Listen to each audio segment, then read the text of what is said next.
Hello students, welcome to easy math for JEE. I am Ujjwal Kaushik, your friend. जो भी students IIT JEE की preparation कर रहे हैं उनके लिए हमारा चैनल बहुत यूजफुल है। आज एक क्वेश्चन है, let E1 E2 be two events such that conditional probability of E1 by E2 is 1/2, E2 by E1 is 3/4 and E1 intersection E2 is 1/8, then which of the option is true? तो चलिए अपने question की तरफ चलते हैं। तो सबसे पहले हमें जो गिवन है, that is probability of E1 by E2, this is equal to 1/2। हम जानते हैं कंडीशनल प्रोबेबिलिटी को हम कैसे लिख सकते हैं, probability of E1 intersection E2 upon probability of E2। With the help of conditional probability हम ये लिख सकते हैं। अब देखो E1 इंटरसेक्शन E2 कितना गिवन है, 1/8। तो यहां से अगर मैं प्रोबेबिलिटी ऑफ E2 कैलकुलेट करूं तो दैट इज इक्वल टू 2/8। तो यानी कि ये आ जाएगा 1/4। तो यहाँ से प्रोबेबिलिटी ऑफ E2 कितनी आई, 1/4। सेम ऐसे ही हम प्रोबेबिलिटी ऑफ E1 निकालते हैं, किससे, with the help of this. देखो हमें गिवन है probability of E2 by E1, this is equal to 3/4।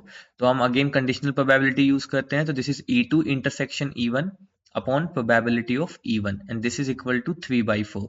तो यहाँ से E2 इंटरसेक्शन E1 कितना है, 1/8। तो ये जाएगा 1/8 और into 4/3, this is equal to probability of E1। तो यहाँ से आ जाएगा आपका 1/6। तो प्रोबेबिलिटी ऑफ E1 कितना आ गया, 1/6। ठीक है, चलिए अब 1/1 ऑप्शन पे चलते हैं। तो जो हमारा पहला ऑप्शन है वो कहता है probability of E1 intersection E2 is equal to probability of E1 intersection E2, this is equal to probability of E1 into probability of E2। तो E1 इंटरसेक्शन E2 क्या गिवन है, 1/8। This is equal to E1 की कितनी आई, 1/6 और E2 की कितनी आई, 1/4। तो ये तो कितना आ जाएगा, 1/24। तो ये तो इक्वल नहीं आया, तो यानी कि पहला ऑप्शन हमारा क्या हो गया, गलत हो गया। तो चलिए अब हम चलते हैं अपने दूसरे ऑप्शन की तरफ। दूसरा ऑप्शन क्या गिवन है, दूसरा ऑप्शन गिवन है probability of E1 complement intersection E2 complement. ठीक है, अब देखो इसको हम डिमॉर्गन लॉ की हेल्प से probability of E1 union E2 का कॉम्प्लीमेंट लिख सकते हैं। कैसे, देखो डिमॉर्गन लॉ क्या कहता है, मैं यहाँ पे आपको बता देता हूँ। That is A union B complement, that is equal to A complement intersection B complement. तो यहाँ पे हमें वही intersection A complement intersection B complement given था, तो हमने उसको A यूनियन B का कॉम्प्लीमेंट लिख लिया। अब हम जानते हैं इसको हम कह सकते हैं 1 minus probability of E1 union E2। अब देखो probability of E1 union E2 तो हम इजीली निकाल सकते हैं। वो क्या होता है, 1 minus probability of E1 minus probability of E2 plus probability of E1 intersection E2। ठीक है, अब इन सब की वैल्यू रख देते हैं। जब इन सब की हम वैल्यू रखेंगे तो यहां से क्या आ जाएगा, 1 माइनस प्रोबेबिलिटी ऑफ E1 कितना है, 1/6 माइनस E2 कितना है, 1/4 और प्लस E1/E2 कितना है, 1/8। ठीक है, तो इसको जब हम फर्दर सोल्व करेंगे तो इसको सोल्व करने पे हमारे पास आ जाएगा 17/24। ठीक है, अब वहीं दूसरी ओर जो हमें इसका RHS गिवन था वो देख लेते हैं। तो RHS क्या है, probability of E1 complement into probability of E2। तो देखो प्रोबेबिलिटी ऑफ E1 1/6 है, तो यहां से मैं प्रोबेबिलिटी ऑफ E1 कॉम्प्लीमेंट निकाल सकता हूँ, that is 1 minus probability of E1। तो यानी कि 1 माइनस 1/6, तो यानी कि 5/6। तो प्रोबेबिलिटी ऑफ E1 कॉम्प्लीमेंट कितना आया, 5/6 इंटू प्रोबेबिलिटी ऑफ E2 कितना है, 1/4। तो यहाँ से आया 5/24 और ये कितना आया, 17/24। तो यानी कि दूसरा ऑप्शन भी हमारा सही नहीं है। तो चलिए अब तीसरे ऑप्शन की तरफ चलते हैं। तीसरा ऑप्शन क्या है, that is probability of E1 intersection E2 complement. ये इक्वल आना चाहिए probability of E1 into probability of E2 के। ठीक है, तो देखो अब यहाँ पे हम किसकी हेल्प लेंगे, थोड़ी सी वेन डायग्राम की हेल्प लेंगे। जब एक पे कॉम्प्लीमेंट है दूसरे पे नहीं है तो हम कोई वेन डायग्राम से ही हम इसको सोल्व कर सकते हैं। ऐसा कोई फॉर्मूला हमारे पास नहीं होता डिमॉर्गन्स लॉ जैसा। तो देखो वेन डायग्राम से अगर हम देखें तो ये मान लीजिए मेरा E1 है और ये मान लीजिए मेरा E2 है।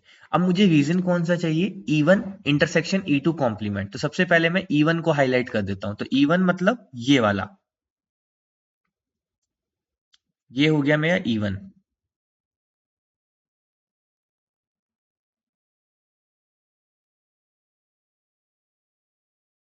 ठीक है, अब इसका इंटरसेक्शन विद E2 कॉम्प्लीमेंट। अब E2 कॉम्प्लीमेंट देख लेते हैं। तो E2 कॉम्प्लीमेंट क्या होगा, E2 को छोड़ के रिमेनिंग रीजन। तो E2 के अलावा तो यानी कि ये सब,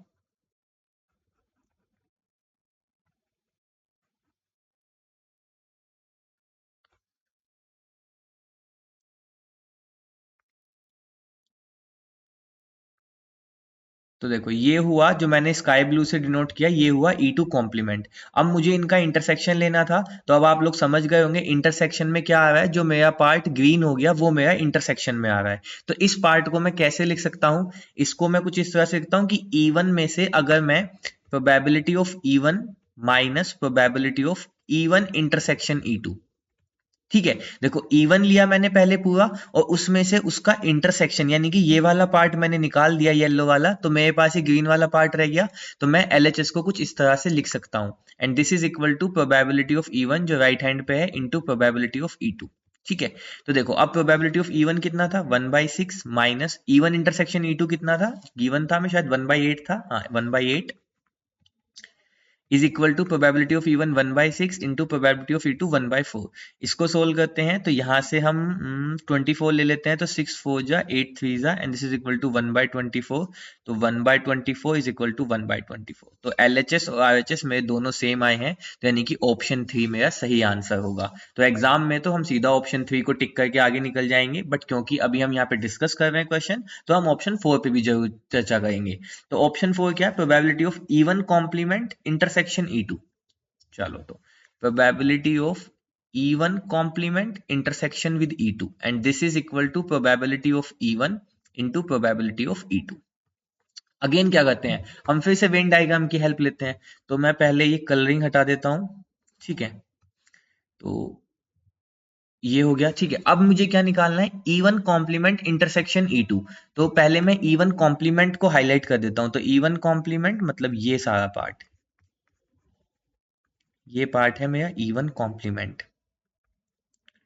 E1 को छोड़ के रिमेनिंग जो है वो मेरा E1 कॉम्प्लीमेंट हो गया। अब मुझे क्या चाहिए, उसका इंटरसेक्शन विद E2। तो अब मैं E2 को हाईलाइट कर देता हूं। तो आप समझ पा रहे होंगे इंटरसेक्शन पार्ट मतलब जहां पे मेरा कलर चेंज हुआ, जहां पे मेरा कलर ग्रीन हो गया, ठीक है। तो यानी कि सेम वही पिछले वाले क्वेश्चन के हेल्प से हम इसको क्या लिख सकते हैं, हम इसको लिख सकते हैं प्रोबेबिलिटी ऑफ E2 में से probability of E1 intersection E2।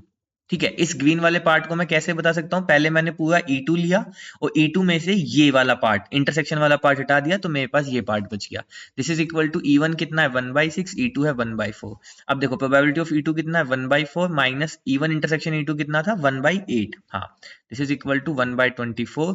तो यहां से एलसीएम ले लेते हैं, तो ये एलसीएम आ जाएगा 8, तो 2 माइनस 1 दिस इज 1/24। तो यहाँ से आया 1/8 that is not equal to 1/24। तो ऑप्शन डी भी हमारा गलत हुआ। तो हमारा कौन सा ऑप्शन सही हुआ, option C is our right answer. So I hope you are able to understand the video. If you have still doubt, you can ask to me into the comment box. Thank you very much. Please subscribe the channel. Be happy.